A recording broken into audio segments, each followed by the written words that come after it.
ناظرین السلام علیکم ورحمۃ اللہ وبرکاتہ۔ اس وقت میں موجود ہوں خانقاہ رحمانی میں، اور یہاں پر میں حضرت امیر شریعت مولانا احمد ولی فیصل رحمانی دامت برکاتہم العالیہ سجادہ نشین خانقاہ رحمانی کے ساتھ ہوں۔ میں سب سے پہلے اپنے تجرباتی دور کے اس چینل فکر و نظر میں حضرت کا پرتپاک استقبال کرتا ہوں۔ حضرت آپ کا بہت بہت استقبال۔ بارک اللہ فیک۔ حضرت ابھی جو ہے سالانہ فاتحہ اور جامع رحمانی کا اجلاس اختتام پذیر ہوا بڑی کامیابی کے ساتھ، اور لاکھوں کی تعداد میں لوگوں نے اس میں شرکت کی۔ بڑا ہی کامیاب پروگرام انجام پایا۔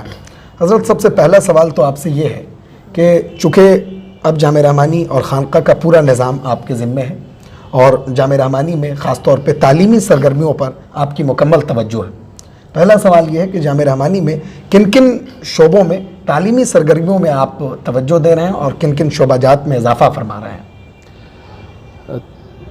تمام تعلیمی سرگرمیوں میں توجہ دے رہا ہوں الحمدللہ، لیکن دو نئے شعبے ابھی قائم ہو رہے ہیں۔ ایک تو ہو چکا وہ میس کمیونیکیشن اور جرنلزم کا الحمدللہ، اور دوسرا ابھی تخصص فی الافتاء کا شعبہ قائم ہونا باقی ہے، جو انشاءاللہ اگلے سال شروع ہوگا۔ اور اس کے علاوہ دارالحکمت ہے جو الحمدللہ بہت خوبی کے ساتھ چل رہا ہے۔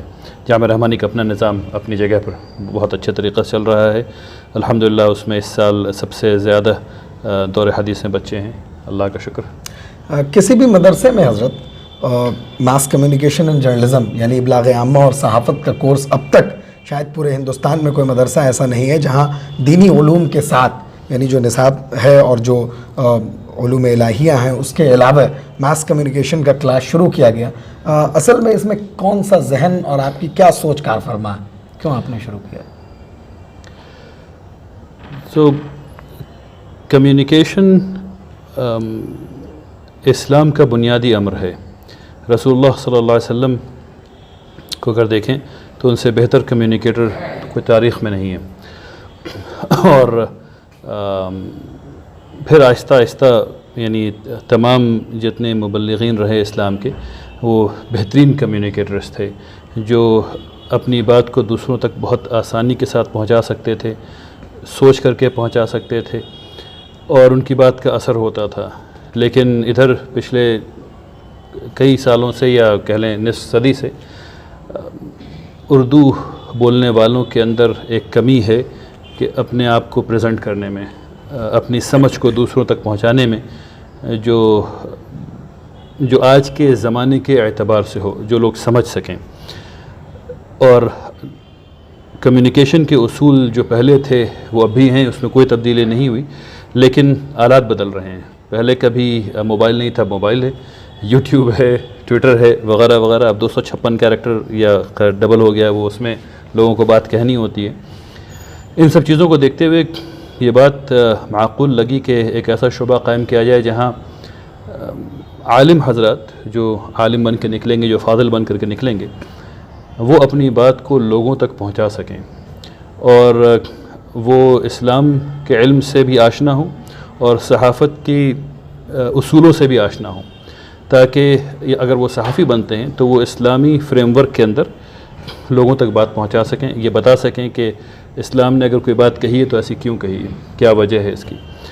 اس فکر کے ساتھ یہ شعبہ قائم کیا گیا ہے۔ یہ بات روز روشن کی طرح آیا ہے کہ جامع رحمانی کے خدمات کا دائرہ بہت وسیع ہے، تعلیمی سرگرمیوں کا دائرہ بھی بہت بڑا ہے۔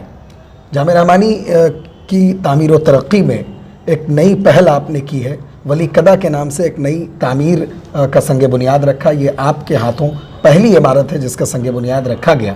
اس عمارت کی تعمیر کے ذریعے آپ کا کون سا مشن کار فرما ہے؟ اس عمارت کی تعمیر کے پیچھے ایک دارالاقامہ ہے۔ جامع رحمانی میں ابھی تقریباً 800-850 بچے کے آس پاس رہ سکتے ہیں، اور ہم لوگوں کا ارادہ ہے کہ اس میں اور بچوں کو رکھا جائے، اور اس کے علاوہ جو مہمان حضرات آتے ہیں جامع رحمانی دیکھنے کے لیے، ان کو رکھنے کے لیے بھی ہم لوگوں کے پاس بہت کم جگہ ہے۔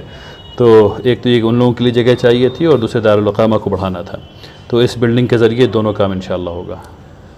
حضرت یہ ہے کہ چونکہ آپ یعنی آپ کی شکل میں ملت کو ایک نوجوان امیر شریعت ملا، نوجوان تو نہیں، بہرحال آپ ہمارے لیے بزرگ ہیں، میرے بھی استاذ ہیں، لیکن یہ ہے کہ بہرحال اب تک یہ ایک ٹرینڈ رہا ہے کہ جتنی بڑی شخصیت، بزرگ شخصیت رہی ہے، معمر شخصیت رہی ہے، اس کو لوگوں نے اپنا لیڈر چنا.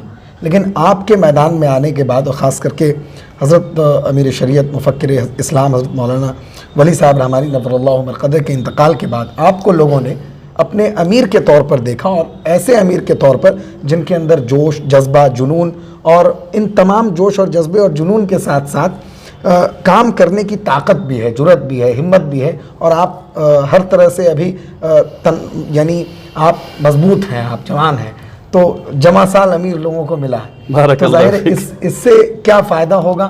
اور یہ جو ایک ٹرینڈ تھا کہ بزرگ ہی امیر ہوں گے، لیکن لوگوں نے آپ کو امیر بنایا، اور یہ لوگوں کا جذبہ تھا کہ آپ کو لوگوں نے امیر کے طور پر چنا. لوگوں کے لیے آپ کا کیا پیغام ہے، اور لوگوں کو آپ جیسے امیر، آپ کی شخصیت سے کس طرح کا فائدہ ہوگا انشاءاللہ مستقبل میں؟ پہلی بات تو یہ ہے کہ جب بھی لوگ امیر چنتے ہیں، اس وقت کے حساب سے جو لوگوں کو سمجھ میں آتا ہے کہ ان کی خدمت کر سکتے ہیں، لوگ ایسے لوگوں کو اپنا امیر چنتے آئے ہیں.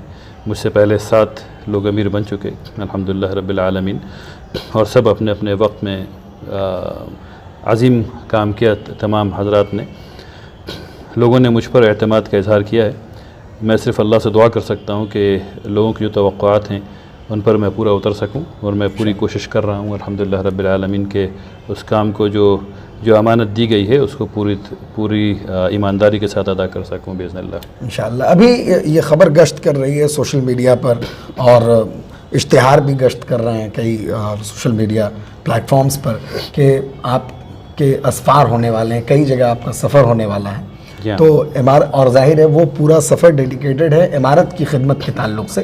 تو اس سفر کے ذریعے آپ امارت کی کون سی خدمت یا امارت کے لیے کون سا مشن آپ کا اس کے پیچھے پوشیدہ ہے؟ الحمدللہ. تو امارت میں ایک روایت رہی ہے کہ جب امیر کا انتخاب ہوتا ہے تو امیر کا استقبالیہ ہوتا ہے، ہر ڈسٹرکٹ میں ہوتا ہے، ہر جگہ ہوتا ہے. میں نے یہ کوشش کی ہے، الحمدللہ پوری ٹیم نے مل کر کے یہ کوشش کی کہ اس سے امت کو فائدہ پہنچایا جائے اس پروگرام سے. تو ہم لوگوں نے یہ کیا کہ لوگوں سے گزارش کی کہ جو لوگ استقبالیہ میں پیسہ لگانے والے تھے وہ پیسہ بیت المال میں بھیج دیں، اور جس جگہ لوگ مجھے بلانا چاہتے ہیں وہاں یا تو مکتب قائم کر لیں، اور یا پھر اسکول بنا لیں، یا دارالقضا بنا لیں. اور اس حساب سے یہ سفر ہو رہا ہے. جہاں جہاں میں جا رہا ہوں وہاں یا تو مکتب کھل رہا ہے، یا اسکول کھل رہا ہے، یا دارالقضا کھل رہی ہے انشاءاللہ. تو یہ پورا سفر جو میرا ہوگا کئی دنوں کا، ہر روز کچھ نہ کچھ اس میں سے 3 میں سے کوئی ایک چیز ہو رہی ہے الحمدللہ. تو یہ کام ہو رہا ہے امارت کا. یہ ایک الگ بات نظر آتی ہے کہ ابھی تھوڑے دنوں قبل جب آپ امیر شریعت منتخب ہوئے، پٹنہ کے اندر آپ کے استقبال میں لوگوں نے پروگرام رکھا، اور ہزاروں لوگوں کو مدعو کیا طعام کے لیے، عشائیہ کے لیے مدعو کیا، اور آپ نے کہا کہ نہیں، یہ اس عشائیہ کے بجائے جو یہاں بچے ہیں اس کی تعلیم پر یہ اخراجات صرف کیے جائیں. تو آپ نے طعام کیوں نہیں قبول کیا؟ چونکہ وہاں تو آپ کے اعزاز میں لوگوں کو دعوت دی جا رہی تھی، لیکن آپ نے اس کو تعلیمی سرگرمیوں میں وہ رقم لگوا دیا. یہی کرنا چاہیے تھا، اس لیے کر لیا الحمدللہ. دیکھیے ایک چکر یہ ہے کہ سارے لوگوں کو پتہ ہے، سارے لوگ آئیں گے انشاءاللہ، ملاقات سب سے ہوگی. مقصد کیا ہوتا ہے طعام کا؟ ملاقات، لوگوں سے بات چیت، ایک دوسرے کو جاننا پہچاننا. انشاءاللہ وہ ضرور کروں گا، لیکن اس کے لیے طعام کی کوئی ضرورت نہیں ہے. لیکن اچھی بات یہ کہ لوگوں کی خواہش ہوتی ہے کہ طعام بھی ہو، تو اس میں پیسہ بھی لگتا ہے. تو میں نے صرف یہ گزارش کی کہ مدعو ضرور کیجئے، بلائیے ضرور، لیکن جو رات کے کھانے کے پیسہ یا دن کے کھانے کے پیسہ جو خرچ کرنے والے تھے آپ، وہ بیت المال میں بھیج دیجئے. تو الحمدللہ پٹنہ میں جس مسجد میں ہوا تھا، جب مجھے بتایا گیا تقریباً 1.25 لاکھ کے 1.5 لاکھ روپے جو ہے وہاں سے بیت المال میں گئے الحمدللہ رب العالمین. حالانکہ جامعہ سے متعلق ایک اور سوال تھا، لیکن میں امارت شریعہ پہ آ گیا. لیکن ایک سوال جامعہ سے متعلق اور ہے کہ جامعہ رحمانی میں 2012 میں غالباً دارالحکمت کا شعبہ آپ نے حضرت نے قائم فرمایا، حضرت رحمۃ اللہ علیہ نے، اور آپ نے اس کو لیڈ کیا، آپ اس کو دیکھتے رہے، اور آپ کی پوری نگاہ اس کے اوپر رہی. اور دارالحکمت کے طلباء بہت ذہین ہیں. اس کی علامت یہ ہے کہ ابھی سالانہ جلسے کے موقع پہ ایک طالب علم نے عربی میں شاندار خطاب کیا, بے باک خطاب کیا, روانی کے ساتھ. کہیں پر وہ رکے نہیں اور ایسا محسوس نہیں ہوا کہ یہ رٹی ہوئی تقریر ہے. مکالمہ ہوا جس کے اندر طلبہ نے بے تکلفی کے ساتھ عربی زبان میں گفتگو کیا. تو دارالحکمت کے ذریعے آپ کا اور کون کون سا آپ کا کیا روڈ میپ ہے, اس کے ذریعے اور کون کون سے خدمات اور تعلیمی سرگرمیوں میں کیسا انقلاب آپ لانا چاہتے ہیں دارالحکمت کے ذریعے؟ تو دارالحکمت کا پس منظر جو ہے وہ کچھ انٹرسٹنگ ہے. دارالحکمت جب والد صاحب نے کہا کہ قائم کرو, اور ارادہ یہ تھا کہ عربی کی تعلیم عربی میں دی جائے, یعنی عربی میڈیم میں پڑھایا جائے. اس کی بنیادی وجہ یہ تھی کہ اگر عربی سمجھیں گے ایک نیٹو کی طرح تو قرآن کو سمجھنا اور حدیث کو سمجھنا آسان ہو جائے گا, جو ہو رہا ہے الحمدللہ رب العالمین. اس وقت یہ بات سمجھائی گئی مجھے کہ یہ سارے بچے مدرسے کے جو ہوتے ہیں وہ بہت ہی کمزور بیک گراؤنڈ سے آتے ہیں, اردو بھی نہیں سمجھتے ہیں, عربی کہاں سمجھیں گے. اور لوگوں نے یہ بھی سمجھا کہ چونکہ مالی کمزور بیک گراؤنڈ سے آتے ہیں, اس لیے غالباً لوگوں کے ذہن میں یہ بات بھی تھی کہ عقلی طور پر بھی کمزور ہوں گے. الحمدللہ رب العالمین تمام طلبہ نے اس بات کو پروو کر دیا ہے کہ یہ بات سرے سے غلط تھی الحمدللہ. تو اس میں جو ہم لوگ کر رہے ہیں وہ یہ کر رہے ہیں کہ جتنے بھی جو ہم لوگ پڑھاتے ہیں عالمیت میں اور فضیلت میں وہ پڑھا رہے ہیں, اور اس کے ساتھ ساتھ وہ بھی پڑھا رہے ہیں وہ حساب, وہ فزیاء, وہ کیمیا, وہ بایولوجی پڑھانے کی کوشش کر رہے ہیں جو امریکہ میں پڑھایا جا رہا ہے. اس کا مطلب پورا نصاب آپ نے امریکہ سے لایا؟ نصاب جو ہے وہ ہمارا اسٹینڈرڈز بیس ہے, معایر پر ہے. اچھا. اور عربی زبان کی تعلیم بھی معایر پر ہے. ایسا نہیں کہ دارالحکمت کا امتیاز یہ ہے کہ وہاں تعلیم کتاب پر مبنی نہیں ہے.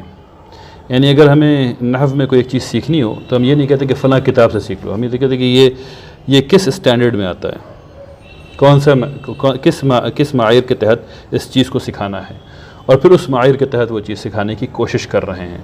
ہم 100% کامیاب بھی نہیں ہیں لیکن بڑی حد تک کامیاب ہیں الحمدللہ. تو ٹھیک اسی طریقے سے جو تعلیمی میدان میں جو سائنسداں کام کر رہے ہیں, یعنی جنہوں نے ماسٹرز کر رکھا ہے, پی ایچ ڈی کر رکھی ہے ایجوکیشن میں, انہوں نے اپنے تجربے کی بنیاد پر, اپنے ریسرچ کی بنیاد پر یہ بتایا ہے کہ پہلے سال کا بچہ کیا کیا سمجھ سکتا ہے, کیا کیا حاصل کر سکتا ہے عمومی طور پر سائنس میں یا لینگویج میں, پھر دوسرے سال کا کیا کر سکتا ہے, پھر تیسرے سال کا, چوتھے سال کا. تو ہم لوگوں نے اس کی الائنمنٹ کے ساتھ تمام چیزوں کو سکھانے کی کوشش کر رہے ہیں, اور ابھی تک لگتا ہے کہ ہم لوگ کامیاب ہیں الحمدللہ. لیکن یہ ابھی بھی تجربے کے مرحلے میں ہے اور ہر طرح سے کامیاب دکھتا ہے, لیکن ابھی اس میں 3 سال اور ہے.